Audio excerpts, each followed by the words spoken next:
Hello and welcome to Audiobook Connection, behind the scenes with the creative teams. I'm Becky Parker Geist and I'm your host. Audiobook Connection is your place to learn about the audiobook creative process and for authors to learn valuable tips on producing and marketing your audiobooks. This podcast is sponsored by Pro Audio Voices, helping great stories come alive through audiobook production and marketing. Hi, thank you so much for joining me today on Audiobook Connection. I'm Becky Parker Geist, and I'm excited to talk with you today about why it matters so much who's in control. And I want to just start off with a shout out to an author, Danny Kane, who wrote a book that I am currently reading, which is How to Resist Amazon and Why. And it has a lot of really great information in it. I am hoping to get him as a guest on the podcast in 2026. But for now, I want to talk about things that I've been very aware of, things that have frustrated me, and then also some further insight into why these issues actually matter, not only for our own personal economies, but for our larger economy as a whole, and for who we are as communities of people. So first of all, I just want to say that monopolies, and Amazon is not the only one, obviously, but it is a good example, and it's one we're very familiar with. Why it's an issue that they control so much. Because what happens is, and this you may not be aware of, but Amazon in particular has their fingers kind of all throughout the economy in ways that some of which you may be aware of. So you know that they not only, sell products through their platform, but they also control the distribution. They drive around in their trucks. They have a whole fleet of trucks. They don't even have to rent those or contribute to any other business or member of the economy. They keep that all to themselves. Another area that some people may have more recently become a little aware of is through AWS cloud services, which a huge number of companies, some of them quite large, use as a part of their system for delivering their services. And these are just a few of the ways in which monopolies are really, they just have their fingers in every bit of the pie. Why does that matter?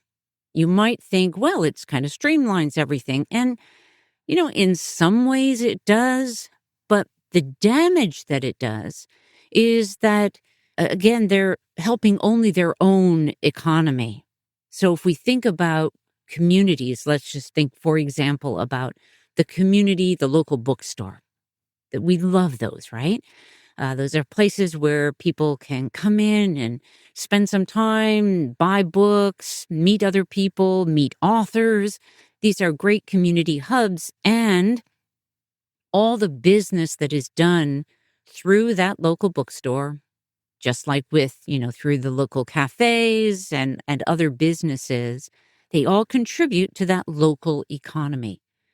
Well, now picture what happens when you have one company that is controlling all the aspects of, the sale from the point where a customer sees the product all the way through to where it's in their hands.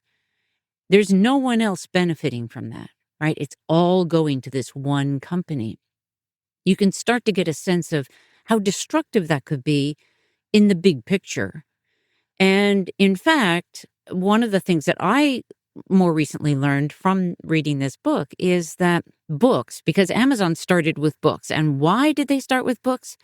They started because they saw that was a way they could actually sell a lot of stuff quickly. And a part of what's happened is they have actually devalued books because they can undercut what local bookstores can sell them for. That means that it makes it much harder for the local bookstore to survive. And we have definitely seen the loss of a lot of independent bookstores, after the advent of Amazon and when they really started to get big on the scene, and they have stayed the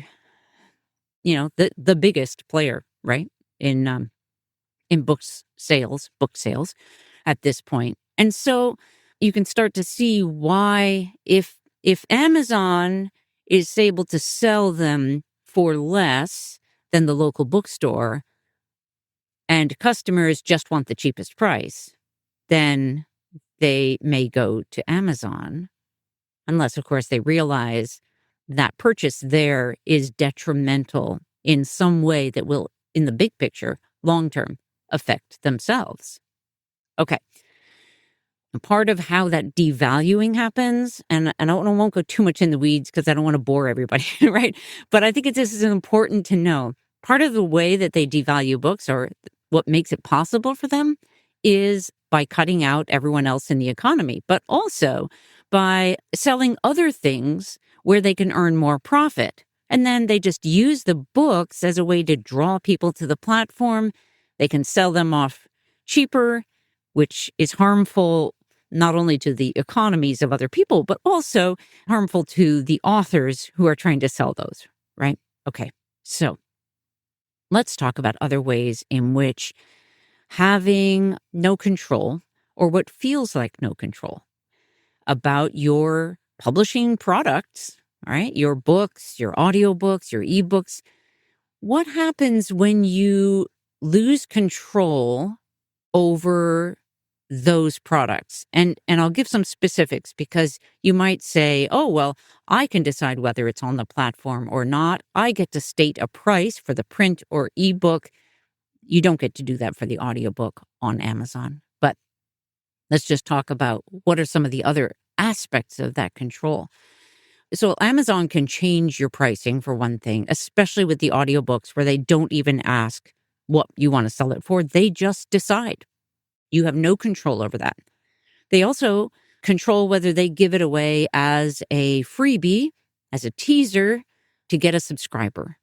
So they're using the asset that you put on their platform to sell. Your intention was to sell it, and they've decided to take a copy of that for themselves for free and give it away so that they can get paid to get a subscriber. And hopefully when I put those pieces together in that way, you also can see how wrong that is. It really is like a theft. Not all audiobook platforms do it that way. For example, audiobooks.com, if you're selling an audiobook through that platform and they give it away as a teaser to get a subscriber, which is one of their tricks of their trade, their tools that they use legitimately, but they pay the author the royalties that are due. And that is a huge difference. Okay. There are also things about returns that Amazon is really, it sounds great for the customer, but in the long run, wins and the authors lose. It's not really a win for anybody, because everyone else is getting hurt except for Amazon, right? Okay. So the other thing that happens when we don't have control is we feel that disempowerment. We feel disempowered because, in fact, we are.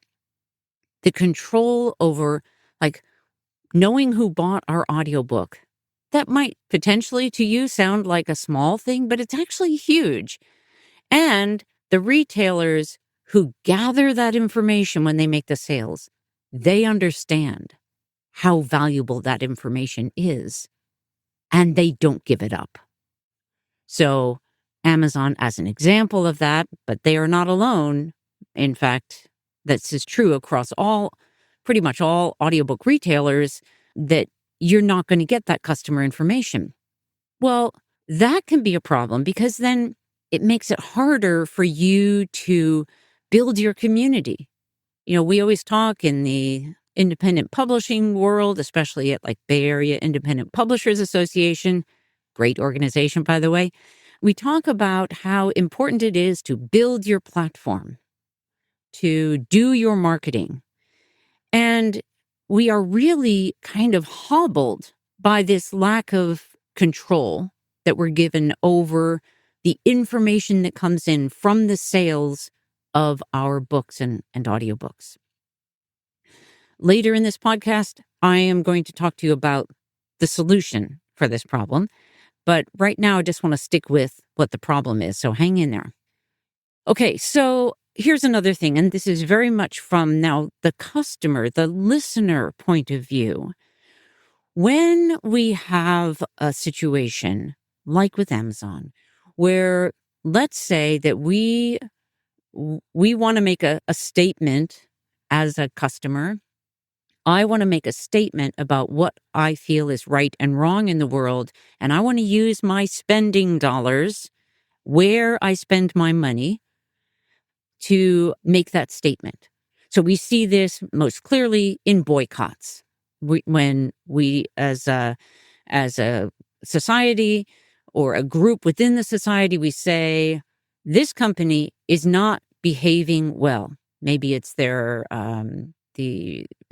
civil rights or social justice or environmental degradation that they're causing, any number of things that might cause us to say, I'm not going to spend my money with you anymore, and I'm making a statement in that way.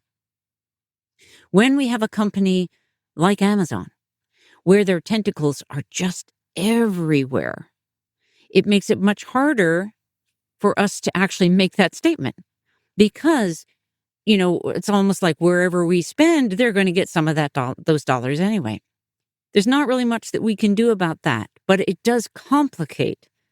And I think in many ways, it's just so unjust. We have laws in this country about monopolies, and especially in this current administration, those are just not being abided by at all. There's like every exception is acceptable. And so it's a real problem. So these are some of the things that, in some of like my conversations with authors, and I have a lot of those, one of the other results of this disempowerment is frustration. So many people I talk to say, well, I don't expect to actually make a profit on this. And I understand that sentiment, but there's also this sort of underlying giving up that is just a feeling but we keep at it. We make the effort, right? We do our part, but it is largely, I think, this feeling of frustration, and that we may as well give up just in order to be able to keep going and doing something that feels like our gift, our passion, to be able to write and publish. And so at a certain point, you have to say, well, if it doesn't make economic sense, I either have to accept that and keep doing it because I'm passionate about it, and I know that this is my gift, and that's what I need to do no matter what. Or you say, well, I can't afford to keep doing this, or it doesn't make sense for me to keep doing this financially, and so I'm just going to give up. So what happens then for the authors, there is a loss in terms of what we can do with our gift, right? And for the listeners, there is a loss of your gift in the world.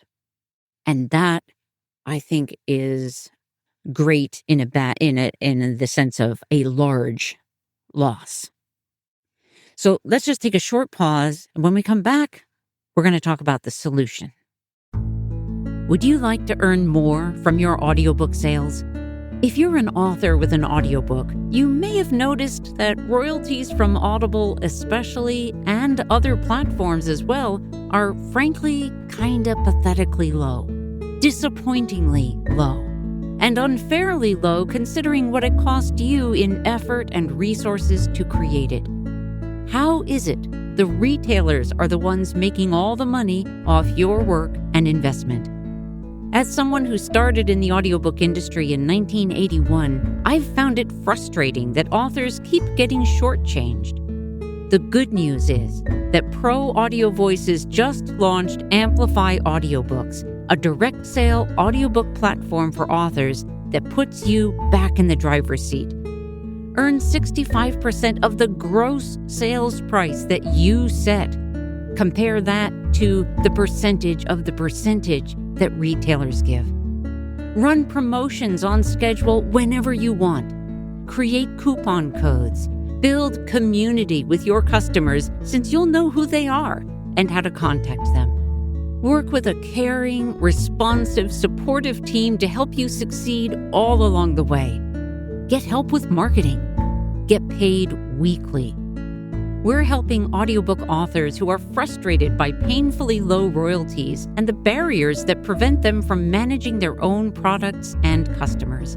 Amplify Audiobooks is a direct sale platform that enables authors to earn much higher royalties and have way more control.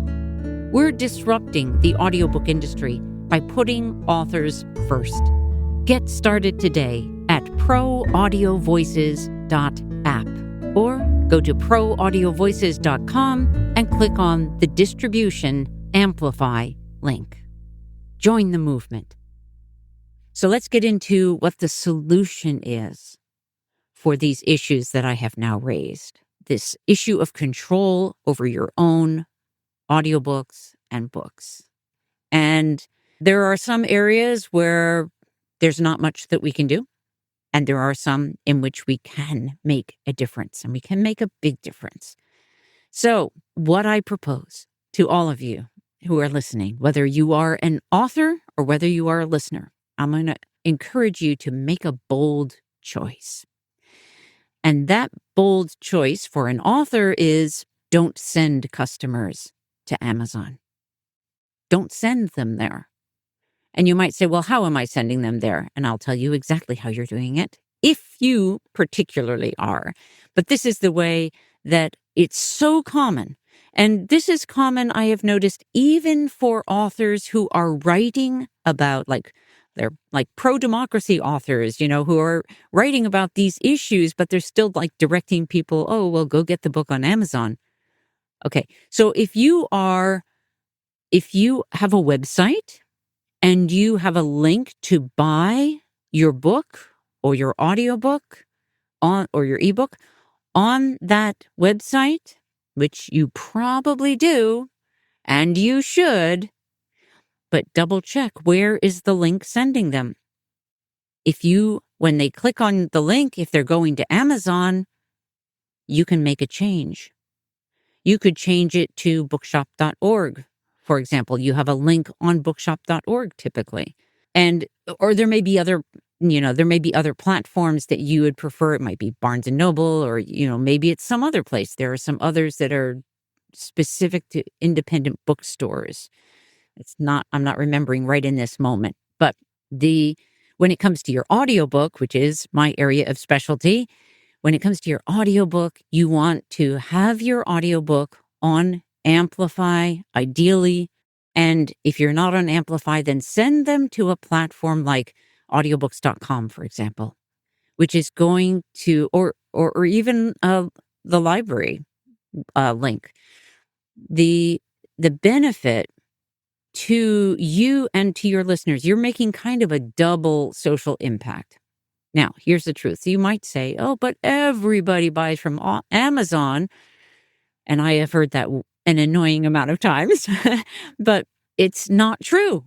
Not everybody buys from Amazon. Not everybody buys audiobooks from Audible. If it were true, then all these other platforms, and there are over 60 platforms, those platforms would not exist, and they certainly would not be thriving. So this assumption that everyone buys from Audible is just not true. Accept that, and then consider where you might like to send your audiobook listeners. Now, here's why I recommend that you get it onto Amplify Audiobooks as your number one place that you want to direct people. And that is that first of all, you're going to earn way higher royalties. So we were talking about the economies earlier in the episode. And your economy is going to be greatly benefited by people buying your audiobook on Amplify, because you're going to earn, typically it's like 2 to 4 times what the exact same sale for the exact same price, the exact same audiobook. If a listener buys it on Audible versus Amplify, it's a huge, huge difference. So your return on your investment happens much quicker. So that's number one.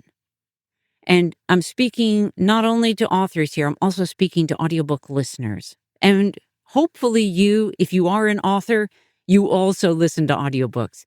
So consider your own audiobook purchases and where you would like to make a difference. So the amount that you receive from the sale is just a way, way higher percentage. And so that makes a big difference. Now, if you've been listening to my podcast, you have probably heard me say more than once that in terms of distribution, it's good to be wherever people are looking for their audiobooks. As a general rule, I would still say that that's true.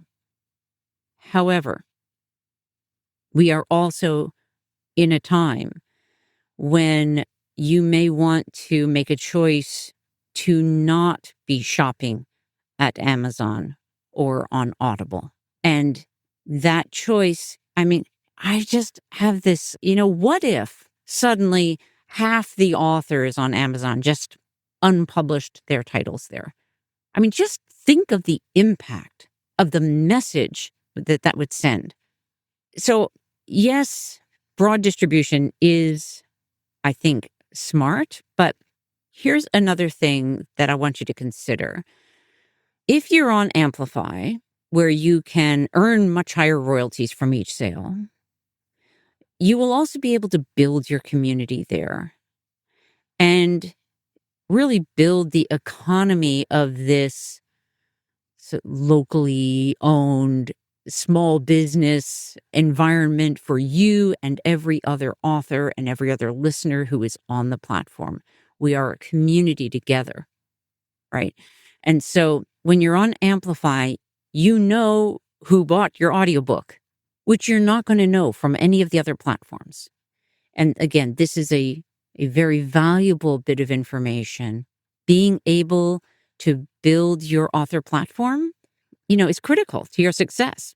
And as a listener, here's a really cool thing is like, generally, let's say you are, have an author that you really love and you've been buying through Audible.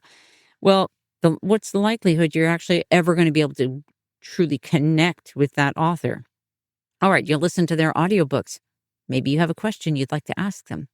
Maybe there's something you'd like to share with them about what mattered to you. These are things, this kind of communication will very soon. It is, in a sense, it's available currently on the Amplify Audiobooks platform, but we are sort of on the precipice right now of being able to release version 3 of Amplify Audiobooks, which has such an exciting array of community building, like tools and ways in which we can connect as listeners and authors and narrators as well. So being on Amplify is going to provide you with the way in which you can build this community. And here's a cool thing just to think about for you authors and listeners as well. Let's say, for example, you're on Amplify, your audiobook is there, and you have people who are on your email list who prefer text, and they bought the print book. You can still invite them to Amplify audiobooks, and there are ways in which you can reward them, invite them into the conversation about your audiobook. And so I'll go into the weeds just a tiny bit for this piece. Let's say, for example, you send out an email and you say, hey, I'd love for you to join me on Amplify Audiobooks. We are having a conversation online about the audiobook, and I'd love for you to be a part of that conversation. Well, if on Amplify they haven't actually purchased it through Amplify, they wouldn't be able to comment in that conversation until they buy it through Amplify.